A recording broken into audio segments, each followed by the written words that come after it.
Andrew was doing everything right. For years, he did low-carb diets, fasting, heavy workouts, and tons of other interventions, all in the name of health. But in the end, these things actually crashed his health.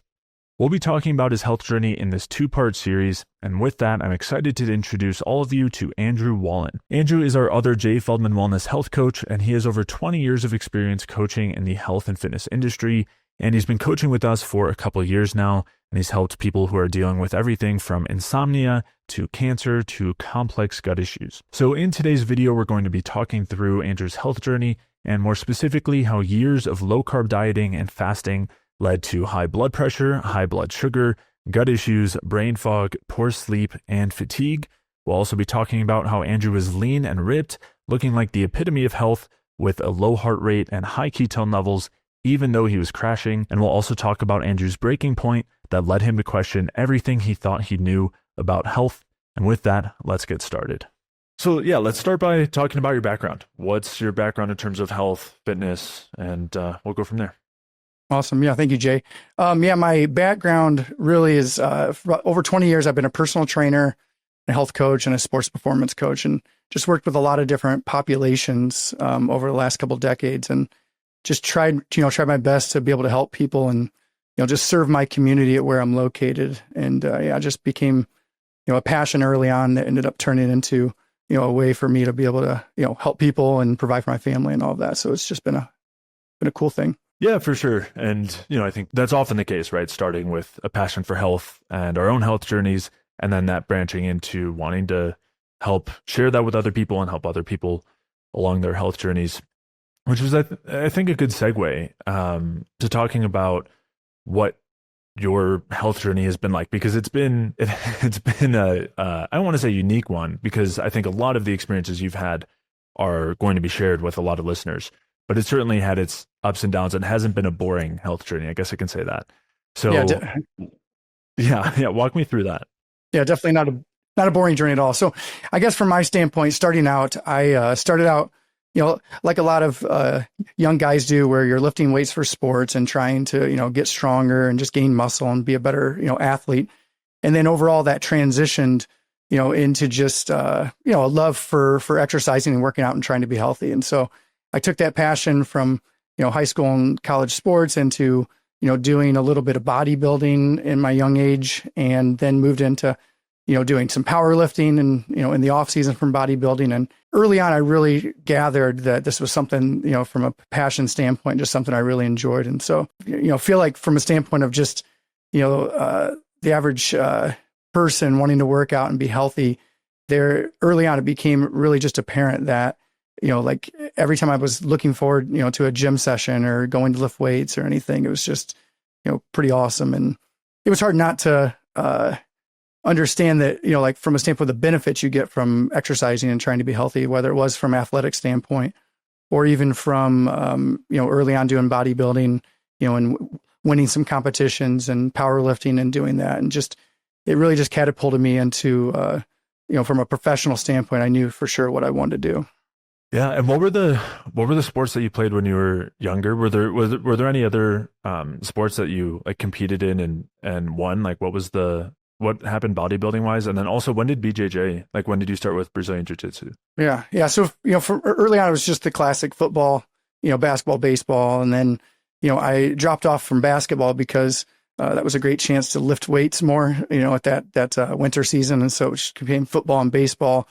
And then moved on to play a little bit of college football. And then, from there, I had classically, like everybody, I had a really bad hamstring injury that really kind of turned my focus, up when it came to strength training and rehab and things like that. And so, from there, I was not playing football anymore, and I realized that I still love this, and I still had a passion for it. And so all the work I'd put in, I had decided to move into doing bodybuilding.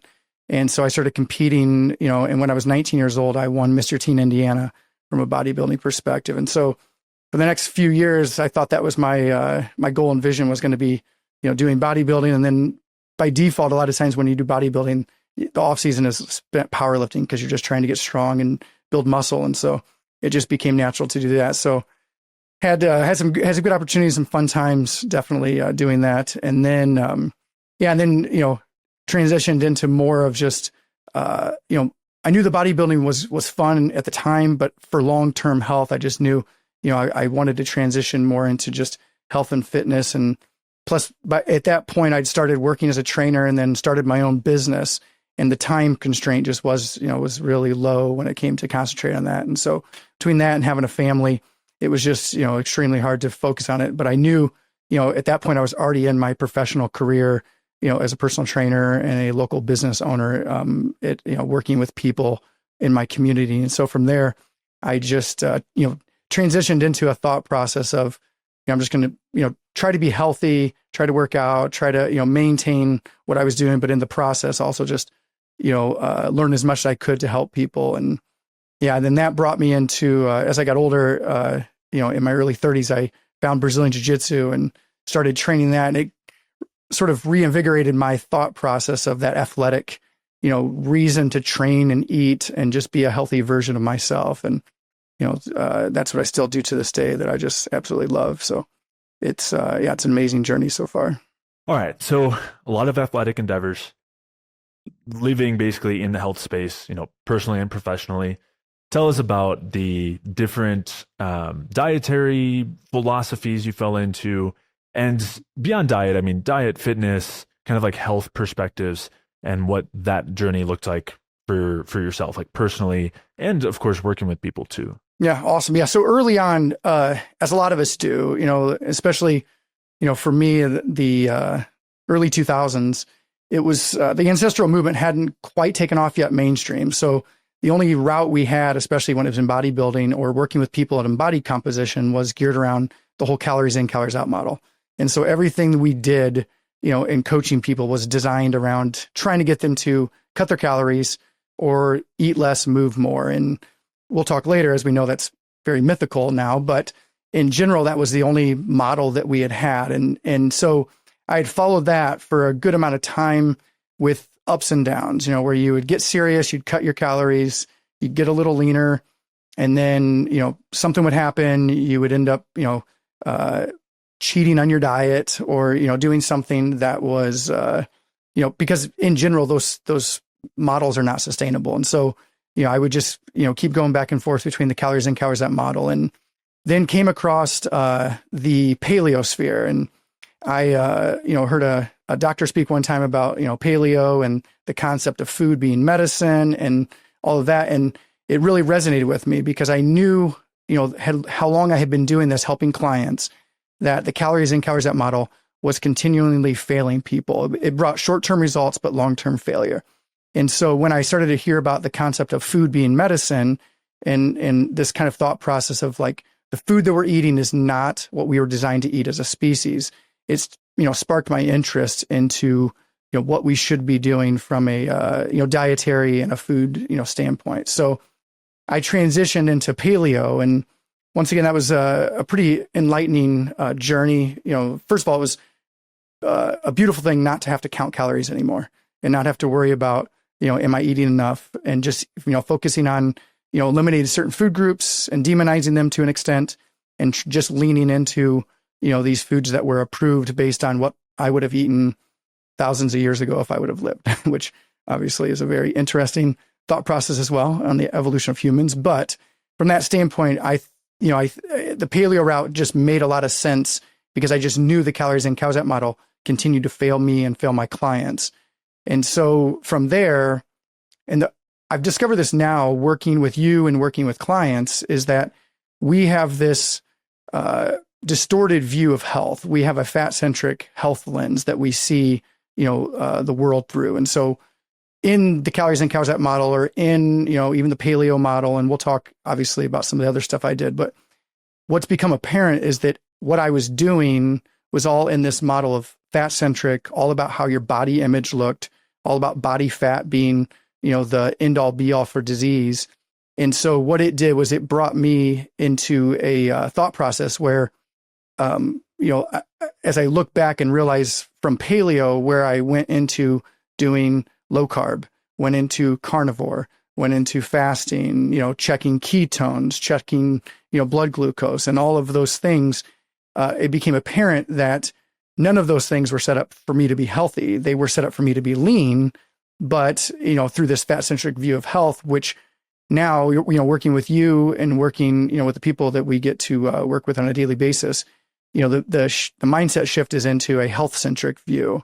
And that way, we're looking and not looking into inducing diet strategies just for the sake of weight loss or fat loss. It's focused on health first. And so when I look back at my journey, I can, look at paleo was great and I got some results and I felt better, but my results were, they were false. They were, basically distorted results because it was all geared around my body fat. It was all geared around, could I lose weight? Could I get lean doing this? And then inevitably what happens is paleo stops getting you lean. So then, you say, okay, really my ancestors wouldn't have eaten carbohydrates that much. So then you dive into the low carb movement and you start doing that. And then you get a little leaner and then you realize, okay, I get stagnant. I get stuck at this. So then the only next reasonable thing is to think, well, my ancestors also would have gone hours or days without eating.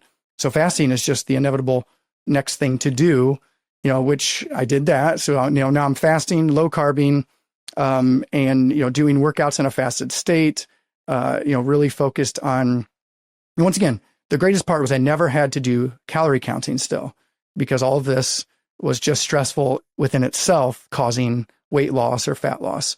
But I just knew over time, I wouldn't feel my best. And, I think for a lot of people, that's where the inevitable cheat meal or cheat day, or, the time that you, stop doing your diet, I always, talk to clients that they'll say like, I had a cheat meal or I cheated on my diet. And I always let them know that I didn't know they were in a relationship with their diet. And so with that standpoint, a diet is just a way of life. And I see that now when we see it through this health-centric lens. Yeah, definitely. And, when it comes to the paleo, low carb, keto fasting movements, perspectives, as you said, there's certainly a lot of focus on body composition. And then they are also sold as, there's a couple of different selling points within there, but they are sold as like health modalities as well, right? Right. They're sold as, this is the way to fix autoimmune conditions. This is the way to improve your energy and your sleep and your skin health and your digestion, and to lower your blood sugar and, support immune function. And we'll talk about a number of those different aspects of health and where these modalities got you, which of course is not unique to you. It's something that a lot of people experience. But they are sold, through, I think, two different lenses. One is the idea that our ancestors did this so it was beneficial. That's one, perspective that we'll hear pretty often. Then the other one is this idea that we have to fight against our bodies because our bodies are inherently trying to make us fat. And that kind of goes hand in hand with this evolutionary mindset, which is our physiology is oriented towards survival, and gaining body fat is something that would have helped us survive. So, our bodies want us to be fat. They want us to be gluttonous. They want us to eat all the carbohydrates that are really bad for us and make us gain weight. That would have been advantageous to our survival before, but now it's not. And, obviously this is something I've talked about quite a few times as far as the issues here. One, just to touch really briefly on the kind of evolutionary perspective. For one, just because something happened in our evolutionary past doesn't mean it was something that allowed us to improve our function, right? It was something that we would have adapted to, maybe in a way that would have been compromising our function. Maybe we would have functioned better or had better, brain function or reproductive capacity or digestion or whatever it is, if we had more consistent food available, let's say, instead of famines or instead of starvation. And then there's also the standpoint, which is that just because we did something at one point in our past doesn't mean that is optimal for us, especially moving forward. And that has to do with a conversation that has more to do with genetic determinism, and a much longer conversation that I've touched on at points, in the Energy Balance podcast, and I'll link back to those episodes. But I think this really central piece that was kind of a through line, whether it was in the calories in, calories out model or in a lot of the low carb models, which is this idea that we need to fight against our bodies. We need to fight against our natural cravings and hunger cues. We need to force ourselves to work out, even if we don't want to. We need to force ourselves to abstain from food by fasting, even if our bodies want food. We need to do, the cold plunges and on from there, right? That's a really, I think that's a pretty overarching umbrella across a lot of different health perspectives and certainly across these ones. And I know in many ways you embodied that.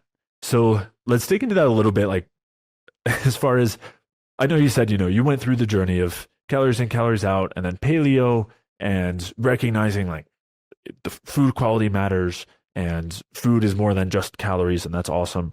And then that kind of naturally transitions, that naturally evolves into low carb and keto and fasting. And some people do those, halfway, right? They're keto during the week and they're not on the weekends, or, they're low carb. They think they're ketogenic, but they never check their ketone levels, or they do it for a month and that's it. That wasn't you. So let's talk a little bit about that. Like what did life look like for you during these times? We'll be continuing to talk about the benefits that Andrew experienced in terms of energy, sleep, digestion, and weight loss, as well as freedom from chronic restriction. But in the meantime, if you want to experience those same benefits, the best place to start is with the Energy Balance Food Guide. The Energy Balance Food Guide will help you determine exactly what to eat to optimally support your metabolism and help you lose weight, improve your digestion, get amazing sleep, boost your energy, and so much more. The food guide is a one-page infographic that organizes foods on a spectrum based on how effectively they support your metabolism, and it also has a separate spectrum that adjusts the scale for you in the case that you're dealing with various digestive issues. The food guide makes it extremely easy to get started with a bioenergetic approach to optimizing your health. So head over to jfeldmanwellness.com/guide to download your free Energy Balance Food Guide.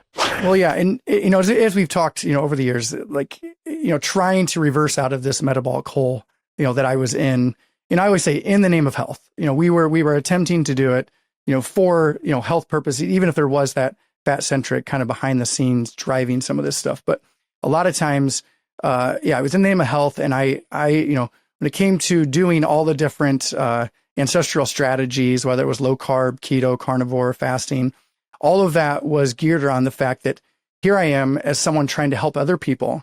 And for me, I wanted to be the poster child for it. So, whatever there was from a low carb perspective and keto, I was testing my ketones. I was, testing constantly after every meal throughout the day before meals to see, where I was at. I would test my blood glucose as well after meals, before meals to see, different responses that I would get.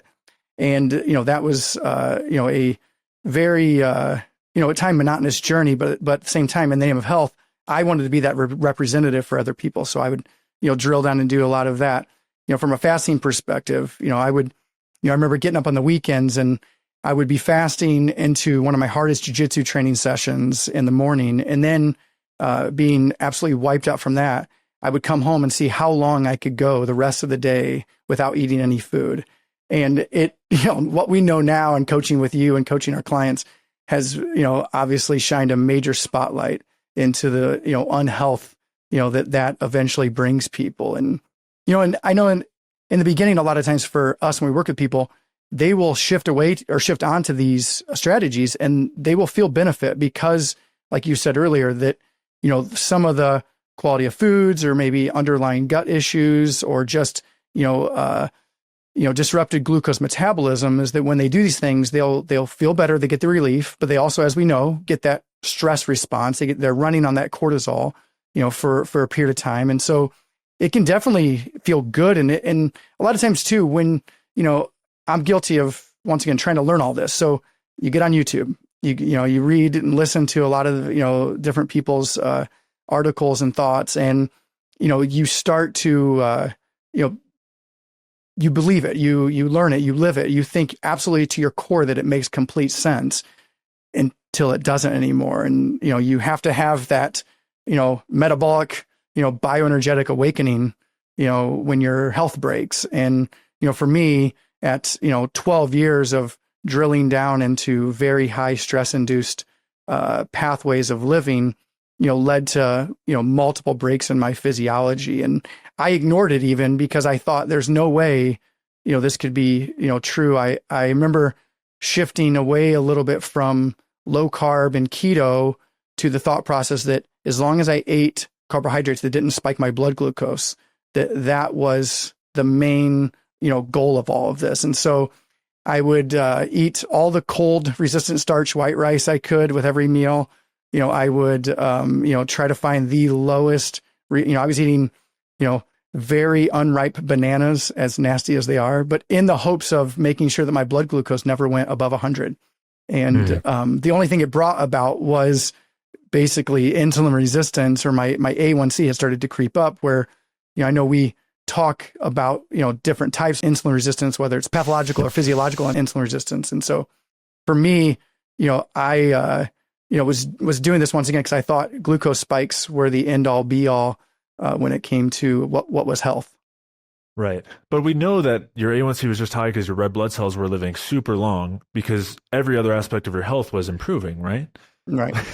Right. And just to drill down deeper, I was, because I really, and I didn't know it until learning, of the bioenergetic view of health, and the way that you coach your system is, this rate of living theory. And, for me, when I would look at my Aura ring, or I would look at my, HRV, and I would do it every morning, and I would basically dictate my whole day off a lot of times, and I would see resting heart rates that would be 41, 42. I remember celebrating one time when I get 39, and it would be, one of these things where, like, every morning I would, had an extensive HRV and testing kit where I would lay down and let it analyze me. And, I was just trying to get the lowest heart rate, trying to get the best HRV. And, I would get the low heart rate, but, for some reason, recovery wise, HRV, it continued to mount up, to where it just wasn't working anymore. Yeah. Yeah. And did you ever use a CGM at that point? I had never done CGM. I'd always had one, but with jiu-jitsu, I was, I never wanted to put one on and have it get ripped off in training. So I was very much a pro at pricking my fingers and doing those. But it was always a goal, but never got to. Okay.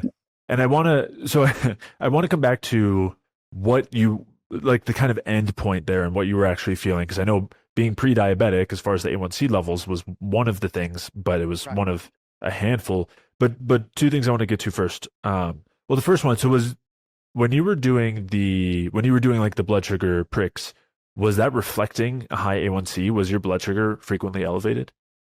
It would not be elevated a lot, except for fasting in the morning would be elevated. That would definitely be elevated. But, after meals, it would come down even, and it would stay. And, I would also, test different foods, because I wanted to see what was the goal to just keep the blood glucose at 100 and never, try to bump above that. I know, we talk about, maybe 140 being that, certain mark. And, when you look into physiology and knowing, what minor spikes can do positively for your health. But at the time, it was just all geared around that, obviously the ancestral low carb keto route, I wasn't finding the performance. I felt like my energy was starting to go down. And so that it only was inevitable that it was all just geared around glucose metabolism. And, the data was telling me some interesting stuff that did not make sense per how intense that I was doing these, different protocols. Because once again, if I'm helping someone, I'm very much against hypocrisy. So I'm going to I'm going to drill down myself. I'm going to be the walking example for people. And so, I was implementing all the strategies I could to try to be healthy. So. Yeah. And I know we've joked about it, that you were the poster child of hormesis, right? Which is this idea that, introducing stress makes you stronger, right? And no pain, no gain. We have to put ourselves through the ringer, and then we come out stronger on the other side. So we're at this point, kind of right before this crash that we'll talk about in a moment. What was, like, just kind of summarize what the history was. How many years have we been doing low carb? How many years have we been doing fasting? What else, tell me about, like, just broad picture, like, what was all the exercise? So what led us up to this point? What was, when we were the poster child of hormesis, what did that look like? Yeah. So from just a, laying out timetable for people, it obviously paleo was for a couple of years, then, moved into more of a low carb mindset. Didn't really know what low carb, how low carb was. And then started to, learn that, this is, under 50 grams of carbs a day. And then it's like, well, you don't know if you're low carb unless you're testing ketones. So then, that was probably about, 5 to 6 years of low carb, and, implementing some cheat meals here and there, but trying to be, as much low carb as possible while, all the while trying to exercise, trying to do jiu-jitsu, trying to, just live everyday life and, have, brain power and motivation and train. And I know one of the things also I want to throw out there for people that was the biggest turning point was I was I had a lot of problem with binging at night as well. So you would fast all day. And obviously, with what we know now, we know, the mechanisms, but, I would I'd come every night or after dinner, here I am, once again, trying to be the poster child, trying to be the example for people. And, I would be binging with, certain foods that I could not stop eating at night, at different times. And, I had, tried even potential different, psychotherapy routes to figure out what was going on binging wise, why I couldn't stop, just eating at night. And, inevitably what sets in is that, your journey of health becomes very emotional at that point because you blame the lack of willpower, you blame your inability, because like you said, the body somehow is inherently trying to kill you or trying to make you fat. And, and all you need to do is just have willpower enough to push through. And it wasn't till, I had, adopted, an energy balance, mindset and a bioenergetic view of health that I was able to fully, eliminate. And we'll talk, like obviously DSO with that, but, the binging was another thing that was very much apparent based on this cycle of guilt based on what I ate, getting up thinking, okay, I'm going to punish myself through fasted workouts.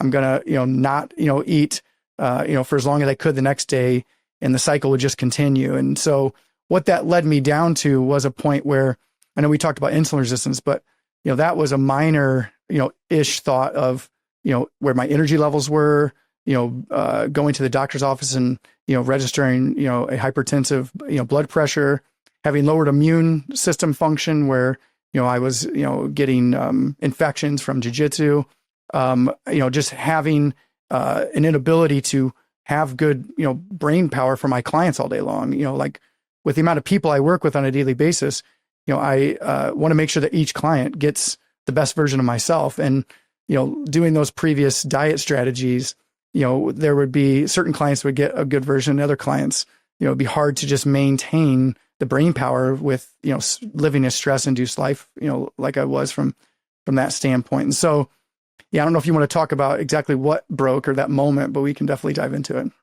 Yeah, definitely. I think let's definitely dig into that. Just real quick. So you mentioned like 5 or 6 years low carb, and did that include keto as well? Yeah. So keto was probably about 2 years of after that, where once again, you low carb for so long until it's not working anymore, and for me, it was mainly going to be working from a body composition standpoint. And then just an overall, like how I felt, trying to just have energy throughout the day. And so, that's when I kind of had learned that, oh, wow, low carb and keto were 2 different routes. And then, so I probably did, like hardcore keto with the Keto Mojo and testing, my ketones for a couple of years. And then I did about a 6-month span of like just pure carnivore, because once again, that brought results till it didn't anymore. And so, and all the while I'm intermittent fasting this entire time. And so I'm playing with, doing different protocols, whether it's the classic 16-8, or, getting the different apps to, let me know when it was time to eat in my day, and setting them up, and following other experts, that were doing different, fasting protocols, whether it was, 24-hour fasts, 36-hour, 48-hour. It was, just about me, because that was healthy. That was what we should be doing. And so, yeah, it's so that, the fasting continued with the carnivore and keto until I came across the concept of that maybe blood glucose and eliminating blood glucose spikes were the main source. And so I had done that then for about another 3 years, about another 2 years until that just didn't work anymore either. Okay. And that was the kind of low carb, but a lot of resistant starch. A lot of resistant starch, yeah. Trying to bring in some level of carbohydrates, but keeping the glucose still under 100, as you said, which you can't bring in very many carbohydrates and do that. I went from basically eating 50, like under 50 grams of carbs a day to, being under 125. That's what I would consider at that time, if I could eat under 125 carbs and keep my blood glucose under 100, and everything I ate with all the resistant starch, all the while my gut got worse with the resistant starch that we'll talk about. Right. And it's, I mean, can't help but laugh. It's also very parallel to my own experience and Mike's too. And we've talked about these on our podcast before, but a lot of years of, the years of calories in, calories out, paleo, transitioning into low carb, transitioning into keto, fasting, throughout those later years.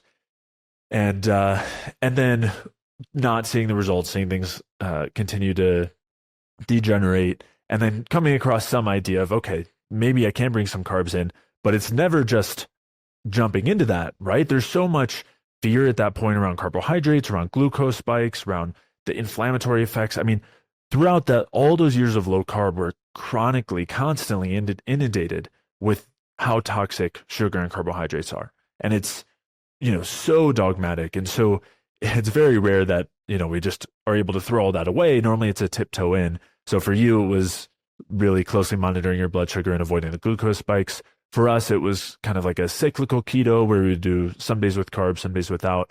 But the biggest thing was still fearing fructose. So it was only glucose, only starches, and still keeping them pretty low.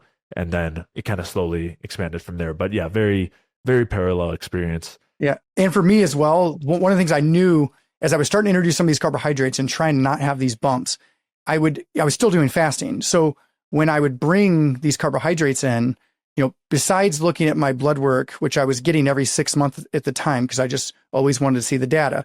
And so as my blood glucose markers were increasing, more towards, that whole insulin resistance pre-diabetic realm, when I would introduce carbohydrates in at that, 1 o'clock, 2 o'clock window for a long period of time, it almost would have this feeling of haze that would come upon me, and I would fear if I had something, in that afternoon time that really demanded my body, I almost didn't want to eat those carbohydrates then. So, that was part of also just something in my head where I'm watching the glucose numbers on my blood work, I'm testing my glucose, and then I'm feeling every day how I felt when I'd eat those carbs. And so all of this just wasn't adding up to what they tell you, should be happening. Right.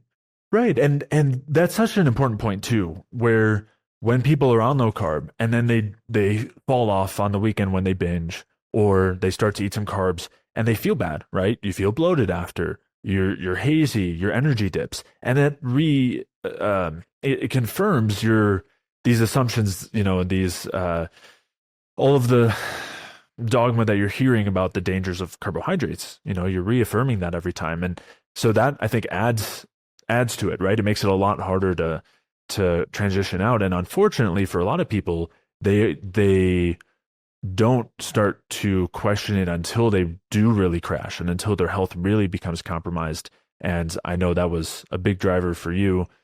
So let's talk about that. So we were doing everything we could, right? And you are a very highly committed person. It wasn't a matter of not doing it hard enough. You were testing your levels. You were really doing it, and things just kind of slowly degrading in the process.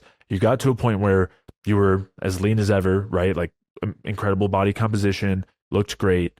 Someone would look at you and think, okay, he's the epitome of health. But what was actually going on at that point? Yeah. So I guess, as we've talked about numerous times. So, for me, it's almost a vivid moment where, I'm, once again, I love exercise. I love, just, moving things, strength, just doing different things. And so I'd, taken on a landscaping job, at my house, just doing rock and doing, plants and trees and stuff. And I would haul a wheelbarrow of rock, which for me, leading up to, these moments was a fun, form of exercise. I enjoyed doing, the manual labor and different stuff. But, this summer when I was having my full, just metabolic breaking point, I would, haul one load of rock.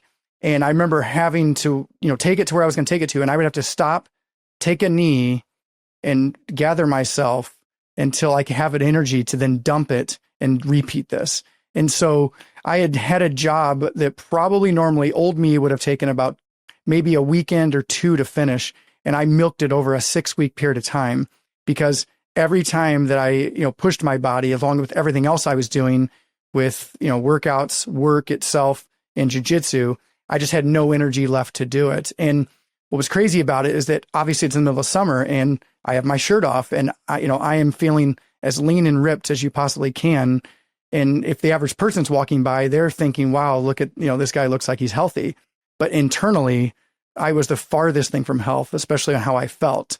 And so that's what really caused, the breaking moment for me that, as these other markers of, increased glucose, impaired metabolism and hypertension, when I would check my blood pressure or just, disturbance in the sleep and, poor digestion that I just was chalking up to maybe this is genetically how I'm supposed to be. I had that moment doing the yard work that just broke me. I knew that I said, I can't be eating or doing what I'm doing if this doesn't make any sense. Yeah. Yeah.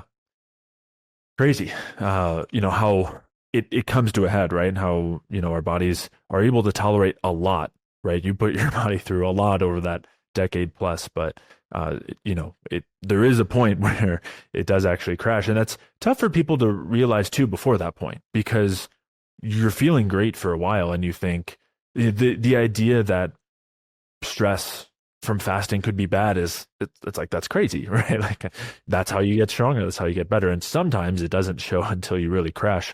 Obviously we help teach people how to see those signs early on that a lot of people aren't recognizing.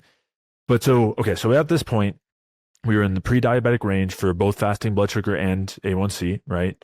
We had this fatigue, right? This like exercise intolerance fatigue that was new. This was something that you would have been able to do easily in the past, and you were like crashing. You mentioned hypertension, high blood pressure. Tell me a little bit more. You mentioned digestion, sleep. I know we were talking cognition, immune function. So in terms of those things, what were you feeling?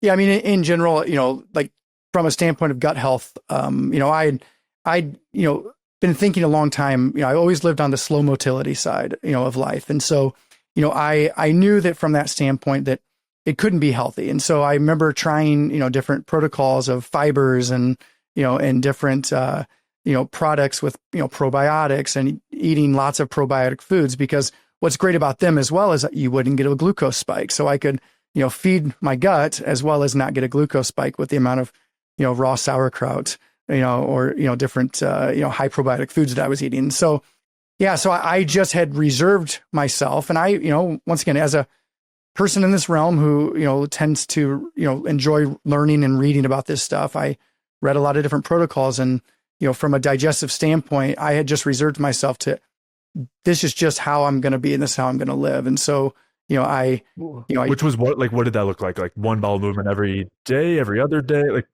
yeah, I have one bowel movement every 2 days, 3 days. I remember, thinking that, because one of the reasons why the carnivore sounded enticing was, people talked about when they would do carnivore that they would all of a sudden, at certain times have better bowel habits or have, better, digestion. And for me, I got, what we see with a lot of clients where, just slowing down because you're not obviously eating any fibers or having anything that would be feeding the microbiome besides, fatty acids and amino acids. And so, and dramatically decreasing your metabolism and increasing stress hormones, which we right. know that was the case for you because you tried all the fibers, you tried the prebiotics. So that it wasn't a problem, because that's normally the first thing people think is it's just a deficiency of those things. And obviously those things are important for maintaining a healthy microbiome. But when you're living in this, restriction, fighting against your body, depleting yourself of energy all the time, that slows down all of your functions, and digestion is one of them for sure. Yeah. And that's, that was apparent as I started to learn about, the energy balance view of digestive health and just how it should function when you see it from understanding how metabolism has an influence. But, at the time I was reserved to just, this is how I am. And, I have to adjust to it. And yeah, once again, throwing all these things at myself with no positive outcome, but trying to believe that this was the right thing to do. And, until once again, just all this came to a head where I said, this makes no sense on how I feel, compared to what I should be feeling like, for the dogma that we, believe in, these realms. Yeah, totally. And so just to highlight a couple other things you mentioned earlier, cognitively, you felt like you weren't able to show up for your clients, like you just weren't there. immune function wise, you were dealing with chronic infections. We talked about the kind of the binge cycles, right? So chronic restriction and then the binging. And then you mentioned sleep. What was going on with your sleep at the time? Yeah, just, I had moments of different, just, almost insomnia based moments, but basically just a lot of waking up in the middle of the night. And, another one was, once again, when I hit 40, I just thought, when you're 40 plus, you just get up to go bathroom in the middle of the night. And that's just, part of being healthy, and it's just part of aging. And, so these constant wake ups and then having, to wake up to go bathroom, I just had reserved to, because if you look at the general landscape, even in the stress dieting realm, this is just what they do. And so I had a lot of just times of just constant wake ups in the middle of the night, not understanding why, the interplay between, liver health and glucose metabolism and stress and cortisol. And so, I just, chalked it up to that's just what it was. And so, it's, we would just add it to the list of things that I had to work on. Yeah, totally. All right. So we looked very healthy from the outside. We had absolutely crashed internally. Nothing was functioning properly. It wasn't looking good on paper with the labs, blood pressure readings, and then also in terms of how you were feeling. So obviously we're feeling a lot better now.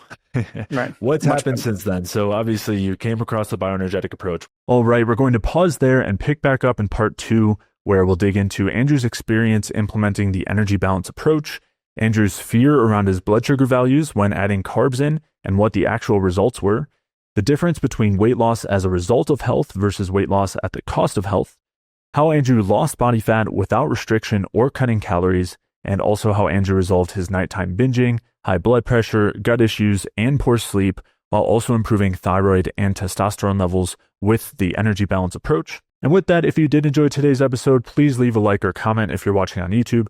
If you're listening elsewhere, please leave a review and 5-star rating. All of those things really do a lot to help the channel and are very much appreciated. And if Andrew's journey sounds a lot like your own, if it resonated in any way and you're looking to get back to optimal health, then head over to jfeldmanwellness.com/call, where you can sign up for a free call with a member of the J. Feldman Wellness team who can provide you with insights and next steps to take on your health journey. So again, head over to jfeldmanwellness.com/call to sign up for a free call. And with that, I'll see you in part 2.